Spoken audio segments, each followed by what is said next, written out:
April 27th, 1945, Dongo, Lake Como.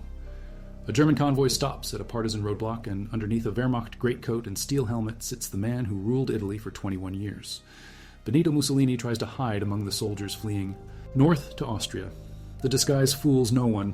What happens when a dictator falls into the hands of his own people? How do you execute the founder of fascism? Who decides his fate in the final hours of a collapsing regime? Mussolini had declared war alongside Hitler in June 1940, sent 230,000 troops to Greece and 150,000 to North Africa, and watched his empire crumble until King Victor Emmanuel dismissed him on July 25, 1943. The German rescue at Gran Sasso brought him back as a puppet in the Italian Social Republic, but by April 1945, the Allies pushed north while partisan brigades controlled the mountains. This convoy carries the last officials toward Switzerland, and the 52nd Garibaldi Brigade waits in the rain. By 13:30 hours, April 27th, partisan commander Pier Luigi Bellini della Stella stops the convoy of 12 vehicles near Dongo. SS Obersturmbannführer Fritz Berzer commands the German escort and demands safe passage to Austria. Bellini counts 38 Wehrmacht soldiers, 2 Italian Social Republic officials, and several women. Minister Fernando Mezzasoma sits in the lead vehicle. Clara Petacci rides in a separate Alfa Romeo. Mussolini huddles in German truck number 47, wearing Luftwaffe Sergeant Heinrich Berzer's spare uniform and steel helmet. 45 hours. Partisan Giuseppe Negri recognizes the profile beneath the German helmet. "You are Mussolini," he says in dialect. The figure looks up with bloodshot eyes and sunken cheeks. "No, I am a Spanish diplomat," he replies in accented German. The voice betrays him. The same theatrical baritone from Palazzo Venezia broadcasts. Negri signals Bellini della Stelle. The commander approaches and pulls back the canvas flap. The square jaw remains unmistakable despite the stubble and hollow cheeks. 1620 hours. Bellini della Stelle separatis. Mussolini from the German convoy and places him under guard in the customs house at Dongo. The 2-story stone building sits on the lakeshore with barred windows facing the water and a wooden dock extending 50 meters into Lake Como. Partisan Bruno Lanati takes the first watch with a Sten gun across his knees. The guardroom measures 3 meters by 4 meters with a wooden table, 2 chairs, and a crucifix on the whitewashed wall. Clara Petacci demands to stay with her lover despite orders to separate all prisoners. "Where he goes, I go," she tells the partisans in her aristocratic Roman accent. Her fur coat and jewelry mark her as nobility even in captivity. They lock her in a separate room on the ground floor beside the harbor master's office. Partisan Giuseppe Bini stands guard outside her door with specific instructions to prevent communication between the prisoners. Meanwhile, the German convoy continues north. SS Obersturmbannführer Berzer protests the detention and threatens all diplomatic repercussions, but partisan roadblocks control every route to Switzerland. The Wehrmacht vehicles disappear, carrying Minister Fernando Mezzasoma and 12 other officials toward uncertain border crossing at Chiavenna. 32 hours. The telephone rings in partisan headquarters at Como. Bellini della Stelle reports the capture using code phrase, "We have the big fish." Colonel Valerio Fermo contacts Milan via radio frequency 7.2 megahertz. Communist leader Luigi Longo receives the transmission and orders immediate transport to Como. The road winds 22 kilometers through mountain villages where partisan units control every checkpoint. 30 hours. A Fiat 1100 leaves Dongo, with Mussolini between partisans, Bruno Lanati and Giuseppe Bini. Driver Aldo Moretti takes the wheel while Captain Locatelli rides shotgun. The car climbs through Gravedona and Damaso, where villagers gather despite orders to remain indoors. Word spreads through partisan radio networks using daily code names. Mussolini stares at the lake without speaking, his hands shaking when he tries to light a cigarette. Gnit 45 hours. The car reaches Como as darkness falls over the medieval city walls and the cathedral spires that mark the ancient trade routes to Switzerland. Regional partisan commander Pier Giorgio Fermo waits at Via Rovelli 35, a 4-story building requisitioned from fascist party officials who fled north in March. The headquarters occupies the 2nd floor with radio equipment, filing cabinets, full of captured documents, and a secure telephone line to Milan. Fermo commands the 3rd Garibaldi Division with 2,400 partisans scattered through the mountains between Como and the Swiss border. His authority extends from Lugano to Lecco, covering all major routes into neutral territory. The interrogation room measures 4 meters by 3 meters with a single 60-watt bulb hanging from the ceiling, and blackout curtains drawn across windows facing the street. Mussolini sits on a wooden chair facing a desk where stenographer Maria Gonzatti prepares to record every word. Her shorthand covers 12 pages during the session that follows. Fermo opens a manila folder containing intelligence reports and captured German radio intercepts. A second stenographer, Carlo Bianchi, operates a backup typewriter in case the primary machine fails. State your name and position for the record. Fermo begins at exactly 20 Humaldar hours. Benito Amilcare Andrea Mussolini, born July 29th, 1883, at Predappio in the province of Forlì, former head of government of the Kingdom of Italy, current head of the Italian Social Republic. The voice carries less authority than the radio broadcasts from Palazzo Venezia that once reached 40 million listeners across the empire. Fermo asks about German gold reserves reportedly hidden in Swiss banks and the location of fascist treasury funds estimated at 200 million lire. Mussolini claims no knowledge of hidden assets beyond his personal accounts at Banca Commerciale Italiana. Questions turn to war crimes and the location of concentration camps in northern Italy. I was a prisoner of the Germans, Mussolini insists. A real authority rested with Kesselring and Wolf. The interrogation covers partisan executions, deportations to Bolzano and Fossoli camps, and archives containing lists of 47,000 fascist collaborators. Mussolini provides minimal answers and frequently claims memory loss. Questions about the Fosse Ardeatine massacre receive deflection to German commander Herbert Kappler. I was informed after the fact, he insists. Fermo presses for details. About gold reserves in Swiss banks estimated at 200 million francs. Mussolini claims personal accounts contain only 50,000 lire and denies knowledge of larger deposits. The session lasts 97 minutes with stenographer Maria Gonzatti recording every evasive answer. 22 hours. Fermo suspends the interrogation and confers with political commissar Emilio Sereni by telephone. The Committee of National Liberation meets an emergency session in Milan. Communist Luigi Longo argues for immediate execution. Liberal Adolfo Tino favors Allied custody. Socialist Sandro Pertini breaks the deadlock. The people demand justice now, he declares.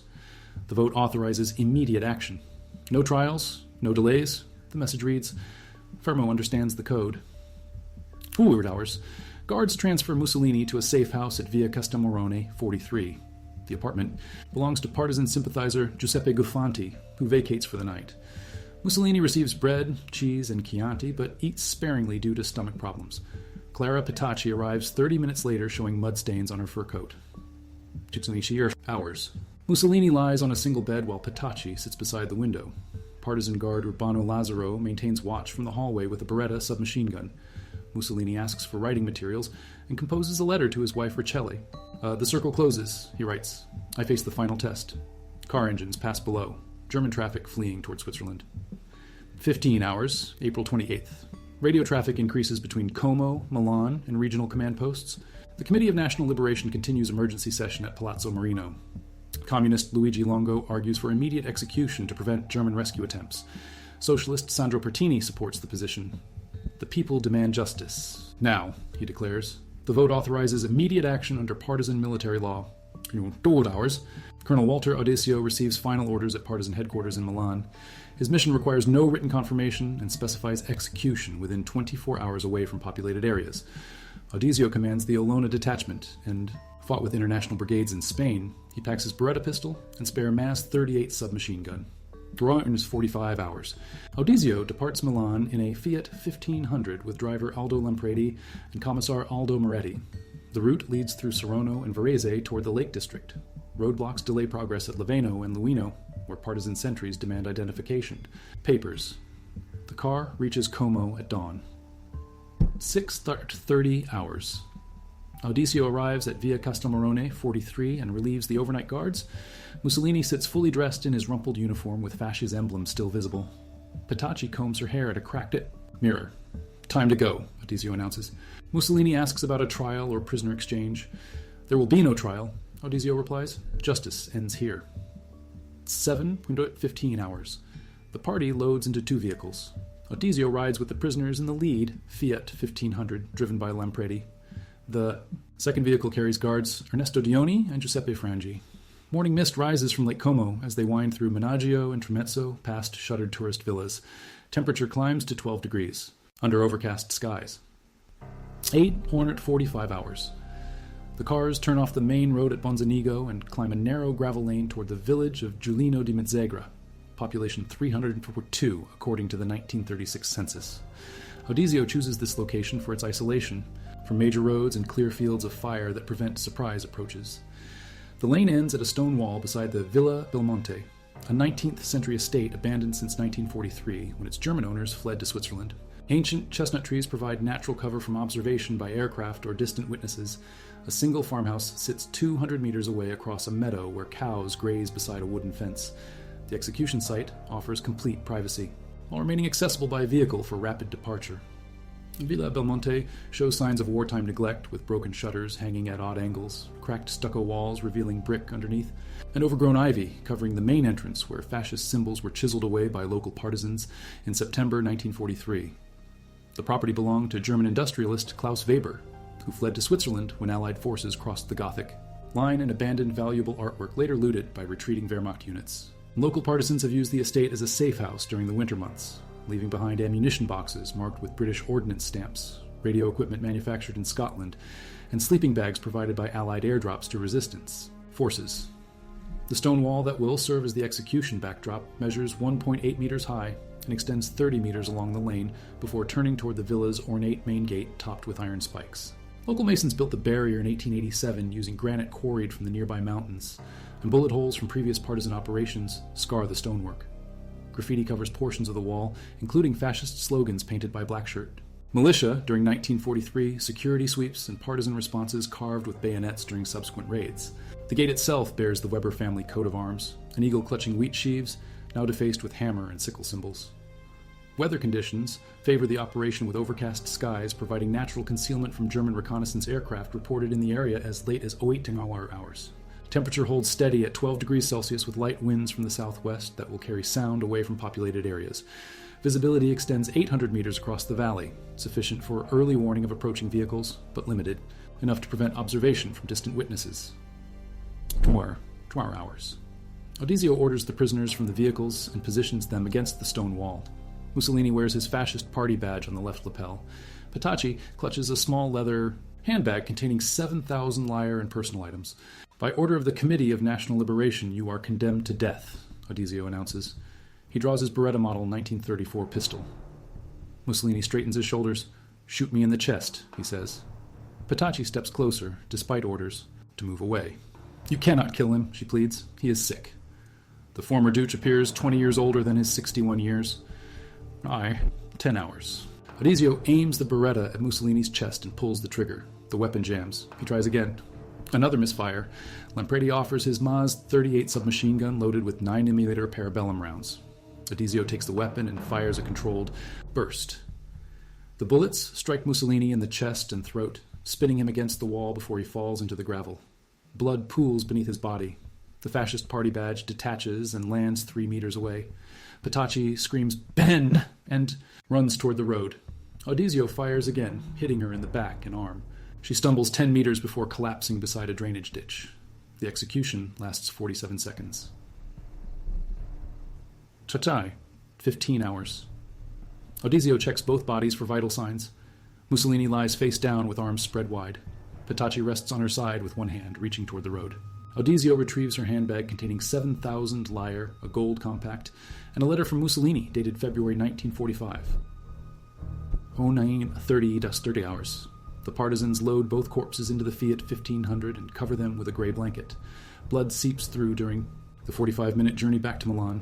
The convoy enters through Porta Garibaldi and proceeds to Piazzale Loreto, where 15 partisans died in August 1944 as fascist reprisal. 100 hours. Partisans drag the bodies from the car and throw them onto the pavement beside the Esso station. Someone kicks Mussolini in the head. A woman fires 5 shots from a revolver into his corpse. "For my 5 dead sons," she shouts. The crowd grows from dozens to hundreds as word spreads. Vendors arrive, selling newspapers and coffee. Local residents emerge carrying cameras, wooden clubs, and kitchen knives. Children throw stones while adults spit and urinate on the corpses. Someone produces a soccer ball and kicks it at Mussolini's head, drawing cheers.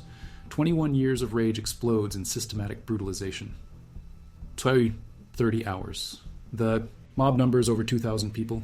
Citizens pose for photographs beside the corpses. Professional photographers arrive, including Federico Patalani of Corriere della Sera. Local authorities lose control as the crowd overwhelms the barriers. The bodies suffer systematic mutilation. Hours. Partisan officials arrive with rope and meat hooks from a nearby butcher shop. They tie the ankles and hoist both bodies upside down from the service station canopy. Mussolini hangs beside Petacci at 4 meters height. Photographers document the scene from multiple angles. Herbert Matthews of the New York Times arrives and finds organized chaos. The bodies swayed slightly, he writes. Mussolini's face was smashed almost beyond recognition. 45 hours. Allied military police arrive in jeeps and armored cars to restore order. Major William Holohan orders the crowd dispersed and the bodies removed. Communist commander Luigi Longo negotiates the removal with Allied authorities. The people have seen justice, he tells Holohan. Wodajnt 20 hours. Military ambulance delivers both bodies to Milan City Morgue at Via Dandolo 17. Chief Medical Examiner, Dr. Mario Cadabeni, conducts examinations and counts 17 bullet wounds in Mussolini, 5 in Petacci. Both require extensive reconstruction. 4. Identification. 18 square hours. Dr. Cadabeni completes official death certificates using forms required by the Allied military government and Italian transitional authorities. The documents list time of death as 09.10 hours at Giulino di Mazzegra, with official cause recorded as multiple gunshot wounds to vital organs, resulting in immediate cardiac arrest and exsanguination.